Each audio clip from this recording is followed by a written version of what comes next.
اگر یہ مجھ سے کہنے لگے کہ مولانا صاحب 5 منٹ اس بات کو بھی رکھ دیجئے اور میں ان کی بات کو نظر انداز کر دوں، تو پھر یہ مجھ سے ذرا تیز لہجے میں کہیں گے مولانا 5 منٹ یہ بھی بول دیجئے، لیکن پھر بھی میں انسنا کر دوں تو مجھ سے یہ تیسری بار کہیں گے، سوچیں گے شاید 2 بار مولانا نے سنا نہیں، تو تیسری بار کہیں گے ذرا مولانا صاحب 5 منٹ اس پر بھی بول دیجئے۔ میں پھر بھی نہ مانوں تو یہ ایسے ناراض ہو جائیں گے، ایسے ناراض ہو جائیں گے کہ معلوم نہیں زندگی میں پھر کبھی بولیں گے کہ نہیں۔ اگر یہ 3 بار مجھ سے کوئی بات کہے میں نہ مانوں تو ہمیشہ کے لیے ناراض ہو جائیں، تو سوچو تو صحیح، میرا رب مختلف صیغوں کے ساتھ قرآن میں 700 بار نماز کا ذکر کرتا ہے، سبحان اللہ سبحان اللہ، پھر بھی ہم نہیں پڑھتے، تو میرا رب ناراض ہوگا کہ نہیں؟ آج رب کی رحمت روٹھی ہوئی ہے مسلمانوں سے، آج ہمارا رب ہم سے ناراض ہے، ذلت و رسوائی کے مسلمانوں کا مقدر بن گئی ہے۔ اس کی واحد وجہ یہ ہے کہ ہمارا رب ناراض ہے، اس لیے خدا را مسلمانوں ہوشیار ہو جاؤ، بیدار ہو جاؤ، اپنے ناراض رب کو راضی کرنے کا کام کرو، اس کی رضا کے لیے کوشش کرو، عبادت کا اہتمام کرو۔ اللہ کے نبی صلی اللہ علیہ وسلم نے فرمایا، اے میرے صحابہ، جب تمہارے بچے 7 برس کے ہو جائیں تو انہیں نماز کا حکم کرو، مسجد لے کے جاؤ، اور جب تمہارے بچے 10 برس کے ہو جائیں تو مار مار کر کے نماز پڑھاؤ، اور جب تمہارے بچے 10 سال کے ہو جائیں تو ان کے سونے کے بستر الگ کر دو، یعنی 10 سال عمر ہونے کے بعد کوئی بھی بہن اپنے بھائی کے ساتھ نہ سوئے اور کوئی بھی بھائی اپنی بہن کے ساتھ نہ سوئے، یا بھائی ایک دوسرے کے ساتھ نہ سوئیں۔ حضور فرماتے ہیں جب تمہارے بچے 7 برس کے ہو جائیں تو ان کے سونے کے بستر الگ کر دو، جب بچہ 7 برس کا ہو جائے تو نماز کا حکم کرو، اور جب 10 برس کا ہو جائے آپ کا بچہ تو اسے مار مار کر کے نماز پڑھاؤ۔ حالانکہ علماء فرماتے ہیں تو اس کو ڈنڈے سے نہیں مارنا ہے، بس ڈانٹ دینا ہے، تماچا مار دینا ہے، تاکہ بچہ آپ کا نماز کا عادی ہو جائے۔ حالانکہ یہ علماء تشریف فرما یہ سب جانتے ہیں کہ 10 سال کے بچے پر نماز فرض بھی نہیں ہوتی، مگر پھر بھی اتنی تاکید کے ساتھ اس لیے فرمایا جا رہا ہے تاکہ جب تمہارا بچہ بالغ ہو جائے تو نماز چھوڑنے کا تصور بھی نہ کر سکے۔ کیا بات، نبی کریم صلی اللہ علیہ وسلم نے حضرت علی سے فرمایا تھا، اے علی، 3 کاموں میں کبھی دیر مت کرنا، جب نماز کا وقت ہو جائے تو نماز ادا کرنے میں دیر مت کرنا، اور جب جنازہ تیار ہو جائے تو اس کی نماز جنازہ پڑھنے میں دیر مت کرنا، اور جب کسی بیوہ کا بدوا کا مناسب رشتہ میں جائے تو حضور فرماتے ہیں اس کا نکاح کرنے میں دیر مت کرنا۔ میرے نبی نے ایک دن صحابہ سے فرمایا تھا، میرے صحابہ، جو صبح صبح بازار کی طرف جاتا ہے تو وہ شیطان کا جھنڈا لے کر کے جاتا ہے، اللہ اللہ، اور جو صبح صبح مسجد کی طرف جاتا ہے تو وہ دین کا جھنڈا لے کر کے جاتا ہے۔ سبحان اللہ سبحان اللہ۔ اب آپ کو یہ فیصلہ کرنا ہے کہ صبح اٹھنے کے بعد شیطان کا جھنڈا اٹھانا ہے یا اپنے نبی کے دین کا جھنڈا اٹھانا ہے۔ ماشاء اللہ ماشاء اللہ۔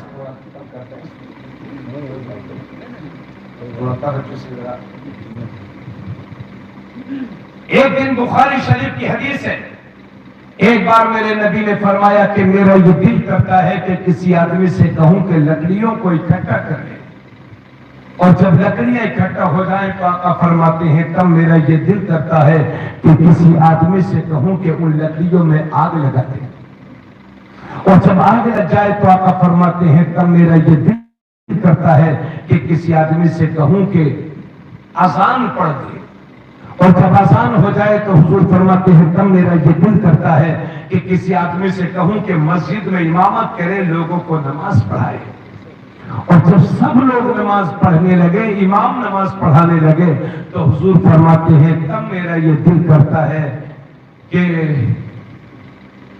ان لوگوں کے گھروں کو جاؤں، اس آگ کو اٹھاؤں اور ان لوگوں کے گھروں کو آگ لگا ڈالوں جو مسجد میں نماز پڑھنے کے لیے حاضر نہیں ہوئے۔ اللہ اللہ۔ جو میرے پیغمبر آپ کے گھر کو بسانے کے لیے، ہمارے گھروں کو بسانے کے لیے آئے تھے، وہ نبی فرماتے ہیں کہ بے نمازیوں کے گھروں کو میں آگ لگانا چاہتا ہوں۔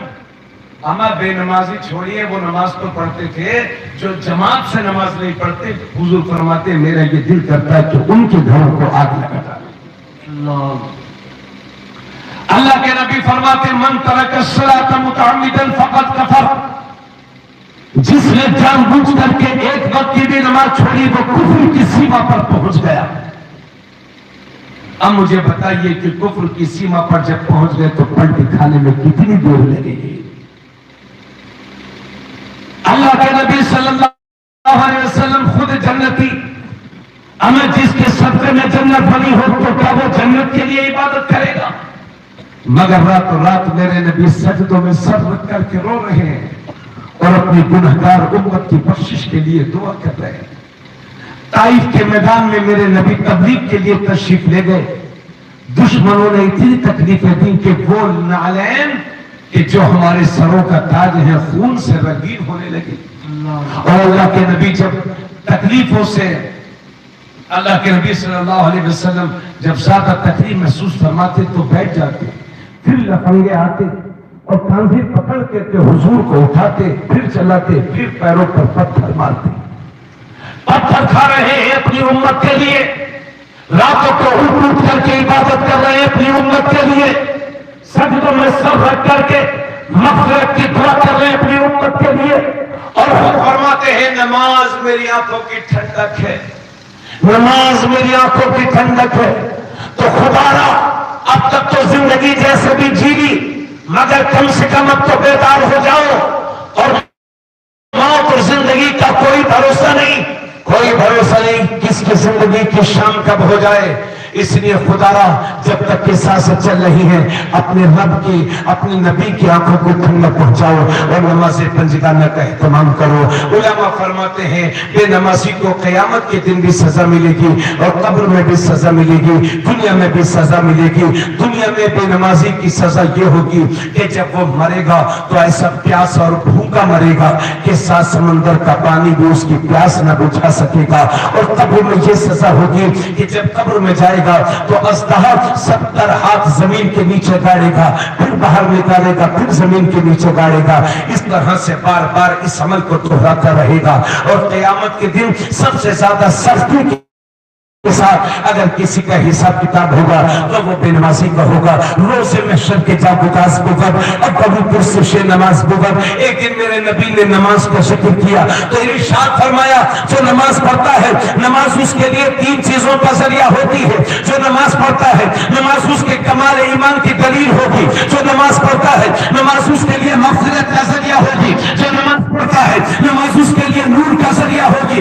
اس کے بعد میرے نبی فرماتے ہیں جو نماز نہیں پڑھتا نماز اس کے لیے مغفرت کا ذریعہ نہیں ہوگی، جو نماز نہیں پڑھتا نماز اس کے کمال ایمان کی دلیل نہیں ہوگی، جو نماز نہیں پڑھتا نماز اس کے لیے بخشش کا ذریعہ نہیں ہوگی۔ اس کے بعد میرے نبی فرماتے ہیں جو نماز نہیں پڑھتا اس کا حشر قارون کے ساتھ ہوگا، فرعون کے ساتھ ہوگا، حمان بن خلف کے ساتھ ہوگا۔ تو اے لکھیم پور والوں اگر اپنا حشر قارون کے ساتھ چاہتے ہو تو نماز مت پڑھو، اپنا حشر فرعون کے ساتھ چاہتے ہو تو نماز مت پڑھو، اور اگر اپنا حشر میرے نبی کے ساتھ چاہتے ہو تو نماز پڑھو۔ شہید اعظم حسین کے جھنڈے کے نیچے اٹھنا چاہتے ہو تو نماز پڑھو۔ نعرہ تکبیر، نعرہ رسالت، مسلک اعلی حضرت پیغام ابو شریعہ کانفرنس خلیفہ کی سارے میں واہ واہ واہ سبحان اللہ۔ بس تھوڑی سی دیر اور انشاءاللہ میں پہلے 2 گھنٹے سے پہلے تقریر ختم نہیں کرتا تھا پوچھو، مگر اب آپ کی حالت کو دیکھتے ہوئے میں سوچ رہا ہوں کہ جلدی تقریر ختم کروں، مگر آپ بیدار ہو جائیں گے تو یہ تھوڑی بڑھ بھی سکتی ہے۔ تو نماز پنجگانہ پڑھیں گے نا انشاءاللہ۔ نماز کے نام سے تو ایسے سائلنٹ ہو جاتے ہیں لوگ، ارے بھائی نماز پڑھو گے نا؟ اگر میں کہوں بھائی نماز پڑھو تو کہتے ہیں حضرت وہ کاروبار سے فرصت نہیں ملتی۔ تو تو میں پوچھنا چاہتا ہوں بھائی فجر کے ٹائم آپ کون سا کاروبار کرتے ہیں؟ 4 رکعت پڑھنے میں آپ کو کتنا وقت جاتا ہے؟ اور اگر فجر کی نماز 5 بجے فارغ ہو جاتے ہیں، 5 بجے سے لے کر کے 1 بجے تک، عموماً نماز 1 بجے کے آس پاس بعد میں ہوتی ہے ظہر کی، 8 گھنٹے میں اگر کچھ نہیں کما پائے تو نماز ظہر چھوڑ کے کیا کروڑ پتی ہو جاؤ گے؟ عصر کی نماز چھوڑ کر کے کتنے کروڑ کما چکے ہو آپ؟ مغرب چھوڑ کر کے کتنے کروڑ کی پراپرٹی کے مالک ہو گئے ہیں آپ؟ عشاء چھوڑ کر کے کتنی فیکٹری لگا چکے ہیں آپ؟ تو خدارا یہ شیطانی وسوسے ہیں، ان وسوسوں کو دور کریے۔ میں نے ایسے مسلم نوجوان بچوں کو دیکھا ہے کہ جن کی عبادت کو دیکھ کر کے مجھے شرم لگنے لگی،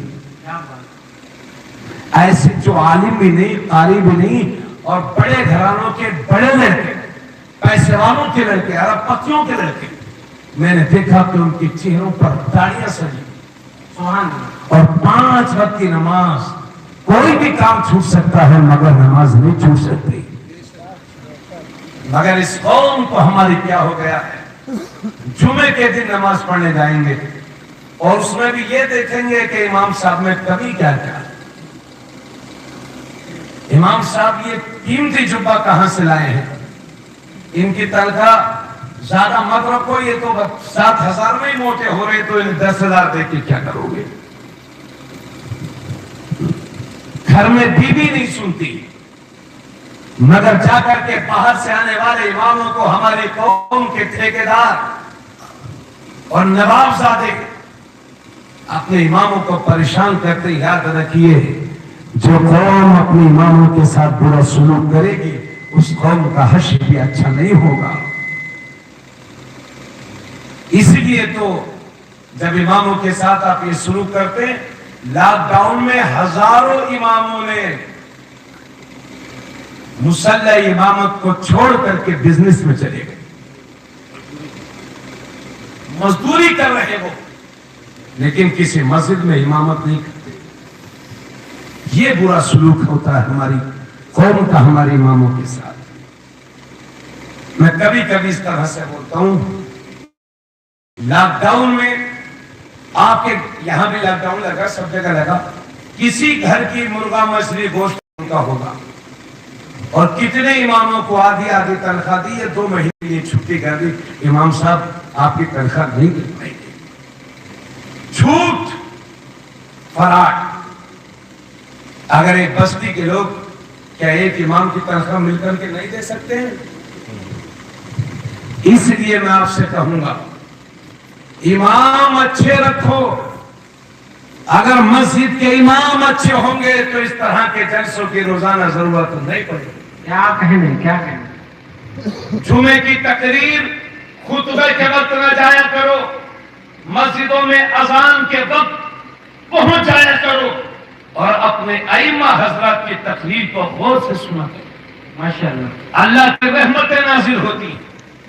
یہ مسجدیں دنیا میں جنت کا حصہ ہے، جو سکون مسجدوں میں بیٹھ کر کے ملتا ہے وہ اے سی روم میں بھی نہیں ملتا۔